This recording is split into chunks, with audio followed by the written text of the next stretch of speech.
بسم اللہ الرحمن الرحیم۔ میں علامہ طالب حسین کرمانی، بستی یاسر آباد، چک مغل، تحصیل میلسی، ضلع وہاڑی، صوبہ پنجاب سے عرض کرتا ہوں کہ میں اپنی تفسیر کرمانی لکھ رہا ہوں اور آپ کی خدمت میں پڑھ کر تقریر کی شکل میں اور تحریر بھی دے رہا ہوں۔ آپ نے میرے چینل کرمانی ٹی وی اور کرمانی ٹی وی 3 دونوں چینل کو ضرور سبسکرائب، لائک، کمنٹ کریں تاکہ آپ کو بھی ثواب اور مجھے بھی ثواب۔ آج میں آپ کو رسول اللہ صلی اللہ علیہ وآلہ وسلم کی شفاعت جو آپ گنہگاروں کے لیے قیامت کے دن کریں گے، اس کے متعلق قرآن مجید فرقان حمید کے ثبوت سے آپ کی خدمت میں عرض کروں گا۔ رسول اللہ صلی اللہ علیہ وآلہ وسلم اپنے امتیوں کی شفاعت فرمائیں گے۔ اللہ تبارک و تعالی نے فرمایا وَلَوْ أَنَّهُمْ إِذْ ظَلَمُوا أَنفُسَهُمْ جَاءُوكَ فَاسْتَغْفَرُوا اللَّهَ وَاسْتَغْفَرَ لَهُمْ الرَّسُولَ لَوَجَدُوا اللَّهَ تَوَّابًا رَحِيمًا۔ سورۃ نساء آیات مبارکہ نمبر 64 میں ہے، اور اگر جب وہ اپنے نفسوں پر ظلم کر لیں تو اے میرے محبوب آپ کی بارگاہ میں حاضر ہو جائیں تو اس کے بعد اللہ سے معافی مانگیں اور رسول اللہ صلی اللہ علیہ وآلہ وسلم ان کی شفاعت فرمائیں تو ضرور اللہ تعالیٰ کو بہت توبہ کرنے والا اور مہربان پائیں گے۔ اس آیات مبارکہ سے یہ ثابت ہوا کہ اللہ تبارک و تعالیٰ نے اپنے محبوب کو شفیع بنایا ہے تاکہ اپنے امتی جو ہیں ان کے گنہگار ان کی شفاعت فرمائیں۔ وَاسْتَغْفِرُوا اللَّهَ وَاسْتَغْفِرُوا لِذَنبِكَ وَلِلْمُؤْمِنِينَ وَالْمُؤْمِنَاتِ، یہ سورۃ محمد کی آیات مبارکہ 19 ہے اور پارہ 26 ہے۔ اور اے میرے محبوب اپنے خاصوں اور عام مسلمان مردوں اور عورتوں کے گناہوں کی مغفرت مانگو۔ آیات مبارکہ سے صاف ثابت ہو رہا ہے وَاسْتَغْفِرُوا لِذَنبِكَ وَلِلْمُؤْمِنِينَ وَالْمُؤْمِنَاتِ، اور تیسری آیات مبارکہ قرآن مجید فرقان حمید میں میرے محبوب مصطفیٰ صلی اللہ علیہ وآلہ وسلم کی شفاعت اپنے امتی گنہگاروں کے متعلق ثابت ہے۔ اللہ تبارک و تعالی نے فرمایا اے میرا محبوب گناہوں کی مغفرت مانگو اپنے امتیوں کی، فَاعْفُ عَنْهُمْ وَاسْتَغْفِرْ، اللہ تبارک و تعالی نے فرمایا وَاسْتَغْفِرْ لَهُمْ، پارہ 4 سورۃ آل عمران آیات مبارکہ 159، تم انہیں معاف فرماؤ اور ان کی شفاعت کرو۔ اس آیات مبارکہ میں اللہ تبارک و تعالی نے فرمایا فَاعْفُ عَنْهُمْ وَاسْتَغْفِرْ لَهُمْ وَاسْتَغْفِرْ لَهُمْ، تم ان کے لیے مغفرت کی دعا مانگو، شفاعت کرو۔ تو جن محترم اس آیات مبارکہ میں ایک وَلَوْ أَنَّهُمْ، دوسری وَاسْتَغْفِرْ اور تیسری فَاعْفُ عَنْهُمْ، کافی آیات مبارکہ ہیں جس سے میرے محبوب صلی اللہ علیہ وآلہ وسلم کی شفاعت ثابت ہوتی ہے اپنے گنہگار امتیوں عام و خاص کے لیے۔ تو میرے دوستو، اب میں آپ کو رسول اللہ صلی اللہ علیہ وسلم کی شفاعت کا حدیث پاک سے ثبوت کرتا ہوں۔ یہ میں اپنی تفسیر کرمانی جو میں لکھ رہا ہوں قرآن مجید فرقان حمید کی، اس سے آپ کی خدمت میں عرض کر رہا ہوں۔ جلد اول سے حضرت انس رضی اللہ تعالیٰ عنہ سے روایت ہے، فرماتے ہیں کہ رسول اللہ صلی اللہ علیہ وآلہ وسلم نے ارشاد مبارک فرمایا کہ میں اپنے آپ کو اللہ تعالیٰ کی بارگاہ میں سجدے میں دیکھوں گا، اللہ تعالیٰ کی جب مرضی ہوگی مجھے سجدے میں رکھے گا، اس کے بعد مجھ سے فرمائے گا اپنا سر اٹھا، جو مانگو ملے گا، شفاعت کرو قبول ہوگی۔ پھر میں اپنے رب العزت کی حمد کروں گا، اور اس وقت اللہ تبارک و تعالی جو ہے میں جب حمد کروں گا اس کے جواب میں کیا فرمائے گا؟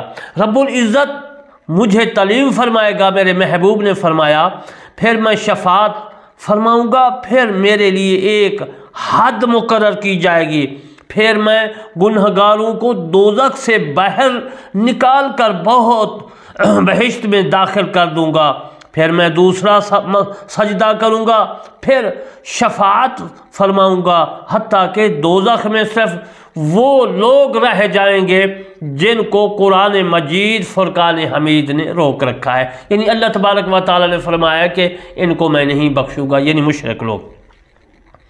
حضرت قتادہ رضی اللہ تعالیٰ عنہ کہتے ہیں کہ جن پر دوزخ کی ہمیشگی واجب ہو چکی ہے ان کے لیے، یہ بخاری شریف کی حدیث کا عرض کر رہا ہوں اور میں اپنی تفسیر کرمانی جلد اول صفحہ نمبر 263، اس میں رب العزت نے فرمایا کہ جن پر جہنم واجب ہو چکی ہے، مشرک لوگ، بت پرست لوگ اور مجوسی لوگ جو آگ پرست ہیں، جو بت پرست ہیں، ان کے لیے جہنم جو ہے واجب ہو چکی ہے، وہ جہنم میں رہیں گے، ان کی شفاعت میرے مصطفیٰ صلی اللہ علیہ وآلہ وسلم نہیں فرمائیں گے، کیونکہ رب العزت نے فرما دیا ہے۔ اب میں آپ کو مسلم شریف کی حدیث عرض کرتا ہوں، میری تفسیر کرمانی میں اس کی عبارات موجود ہیں، میں اس کا ترجمہ عرض کروں گا۔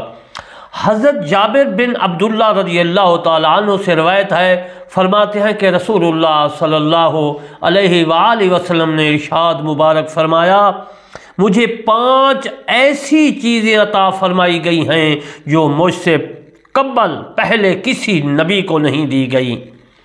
1 مہینہ کی مسافیت کے رعب سے میری مدد فرمائی گئی، تمام روئے زمین کو میرے لیے مسجد اور اعلیٰ تیمم بنا دیا، لہٰذا میری امت سے جو آدمی نماز کا وقت پائے نماز ادا کر لے، اور میرے لیے مال غنیمت کو حلال فرمایا گیا جو مجھ سے قبل کسی کے لیے حلال نہیں تھا۔ مجھے شفاعت عطا کی گئی، پہلے نبی ایک خاص قوم کی طرف مبعوث ہوتے تھے اور مجھے تمام لوگوں کی طرف مبعوث کیا گیا۔ حضرت ابو ہریرہ رضی اللہ تعالی عنہ فرماتے ہیں کہ رسول اللہ صلی اللہ علیہ وآلہ وسلم نے ارشاد مبارک فرمایا، ہر نبی کی ایک دعا ضرور قبول ہوتی ہے اور ہر ایک نے اپنی دعا دنیا میں مانگ لی، اور میں نے اس دعا کو روز محشر یعنی قیامت میں اپنی امت کی شفاعت کے لیے بچا کر رکھا ہے، اور یہ انشاءاللہ میری امت کے ہر اس فرد کو حاصل ہوگی جو شرک سے پاک رہے گا۔ یہ مسلم شریف کی حدیث میں موجود ہے مسلم شریف کی، اور میری تفسیر کرمانی جلد اول میں بھی۔ اس سے ثابت ہوا کہ جو بت پرست ہیں، لوہے کا بت پوجنے والے، مٹی کا، ربڑ کا، اور یہ جو پتلے ہیں ہندوستان والے شرک کر رہے ہیں، تو میرے دوستو اللہ تبارک و تعالیٰ کے محبوب نے فرما دیا کہ ان لوگوں کی شفاعت نہیں کروں گا۔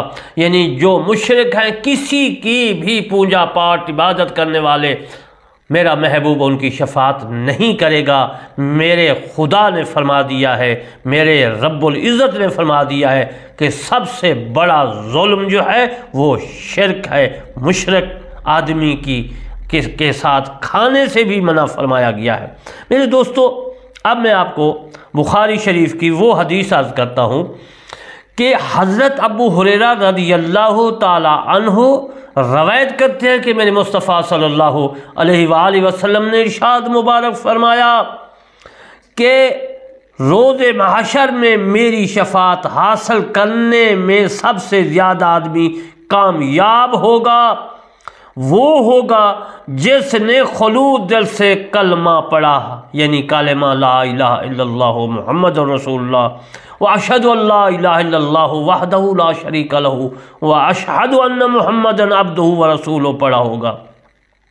میرے دوستو، حضرت انس رضی اللہ تعالی عنہ سے روایت ہے کہ رسول اللہ صلی اللہ علیہ وآلہ وسلم نے ارشاد مبارک فرمایا، میں لوگوں میں سب سے پہلے بہشت کی شفاعت کروں گا۔ یعنی مسلم شریف کی حدیث جو میں نے عرض کی ہے اس سے یہ ثابت ہوتا ہے کہ قیامت کے دن میرے محبوب کو جو ہے شفاعت کے لیے مقررہ فرمائے گا، پہلی شفاعت میرا مصطفیٰ فرمائے گا۔ حضرت عوف بن مالک رضی اللہ تعالی عنہ روایت کرتے ہیں رسول خدا صلی اللہ علیہ وآلہ وسلم نے ارشاد مبارک فرمایا، میری طرف سے رب العزت کا پیغام آئے گا، رب العزت کا جو ہے پیغام آئے گا، اور مجھے اللہ تعالیٰ نے اختیار دیا کہ اللہ میری نصف امت کو بخش دے، بہشت میں داخل کر دے، یا میں شفاعت کروں گا۔ میں نے شفاعت کو اختیار کر لیا، اور یہ شفاعت ہر اس مسلمان کو حاصل ہوگی جو شرک پر نہیں فوت ہوگا۔ یہ حدیث میں نے ترمذی شریف اور اپنی تفسیر کرمانی سے عرض کی ہے۔ حضرت عبداللہ بن عمر رضی اللہ تعالیٰ عنہ بیان کرتے ہیں کہ رسول مقبول صلی اللہ علیہ وآلہ وسلم نے ارشاد مبارک فرمایا، جس آدمی نے میرے روضے پاک کی زیارت کی، یعنی مدینہ پاک گیا اور زیارت کی، اس کے حق میں میری شفاعت واجب ہو گئی۔ یہ ترمذی میں بھی حدیث موجود ہے اور دارقطنی میں بھی حدیث موجود ہے۔ بخاری میں ہے کہ حضرت ابو سعید خدری رضی اللہ تعالی عنہ مروی ہیں اس حدیث کے، میرے مصطفیٰ صلی اللہ علیہ وآلہ وسلم نے ارشاد، یعنی صلی اللہ علیہ وسلم کے سامنے آپ کے چچا ابو طالب کا ذکر کیا گیا۔ آپ نے فرمایا قیامت کے دن میری شفاعت سے اس کو نفع پہنچے گا۔ اس حدیث کو پھر میں عرض کر دیتا ہوں کہ اس حدیث کے راوی حضرت ابو سعید خدری ہیں، اور میرے مصطفیٰ سے جب پوچھا گیا کہ ابو طالب کے بارے میں کہ اس کے متعلق، تو آپ نے فرمایا کہ قیامت کے دن میں اپنے چچا ابو طالب کی جو ہے ضرور شفاعت کروں گا۔ تو عزیزان محترم، اب میں آپ کو آگے عرض کرتا ہوں، یعنی جس طرح بھی نفع پہنچے، مثلا تخفیف عذاب کا یا جس طرح بھی ہے، میں ضرور شفاعت کروں گا۔ حضرت انس رضی اللہ تعالیٰ عنہ روایت کرتے ہیں کہ رسول مقبول صلی اللہ علیہ وآلہ وسلم نے ارشاد مبارک فرمایا، میں اپنی امت کے کبیرہ گناہ کرنے والوں کی شفاعت فرماؤں گا۔ یہ حدیث ترمذی میں ہے۔ رسول اللہ صلی اللہ علیہ وسلم نے فرمایا، اپنی امت میں جو ہے میں سب سے پہلے جس کی شفاعت کروں گا وہ میرے اہل بیت ہیں، ثم الاقرب فالاقرب من قریش، پھر انصار، پھر یمن کے مومنین، پھر باقی عرب اور تمام عجم کے مومنین۔ یعنی ثابت یہ ہوا میرے مصطفیٰ صلی اللہ علیہ وسلم پہلے اہل بیت سادات کی جو ہے، اہل بیت جو ہیں ان کی شفاعت فرمائے گا۔ ابن ماجہ میں حدیث موجود ہے، اپنی امت میں سب سے پہلے اہل مدینہ کی شفاعت کروں گا، پھر اہل مکہ، پھر اہل طائف کی جو ہے شفاعت کروں گا۔ یہ حدیث دارقطنی میں بھی ہے، طبرانی میں بھی ہے۔ عزیز محترم، ثابت کیا ہوا؟ قیامت کے دن سب سے پہلے میرے مصطفیٰ صلی اللہ علیہ وآلہ وسلم جو شفاعت فرمائیں گے، جس کی شفاعت فرمائیں گے، وہ اہل بیت کی شفاعت فرمائیں گے۔ اس کے بعد مدینہ پاک، پھر مکہ پاک، پھر اس کے بعد عجم والے، طائف والے۔ تو عزیز محترم، آج میں نے آپ کو رسول اللہ صلی اللہ علیہ وآلہ وسلم کی شفاعت قرآن سے بھی ثابت کی، رسول اللہ صلی اللہ علیہ وسلم کی شفاعت امتیوں کے لیے، گنہگار امتیوں کے لیے حدیث پاک سے بھی ثابت کی۔ انشاءاللہ پھر میں بقیہ مسائل عرض کروں گا۔ میں جانے سے پہلے آپ کی خدمت میں ریکویسٹ کرتا ہوں کہ میرے چینل کرمانی ٹی وی، جس میں قرآن مجید فرقان حمید کی تفسیر ہے، اس کو سبسکرائب، لائک، کمنٹ ضرور کرنا ہے، شیئر کرنا ہے، تاکہ دوسروں تک پہنچے، آپ کو بھی ثواب اور مجھے بھی ثواب۔ اور دوسرا میرا چینل کرمانی ٹی وی 3 ہے، اس میں نماز، روزہ، حج، زکوٰۃ، تمام مسائل فقہ کے ہیں جو ضروری مسائل ہیں۔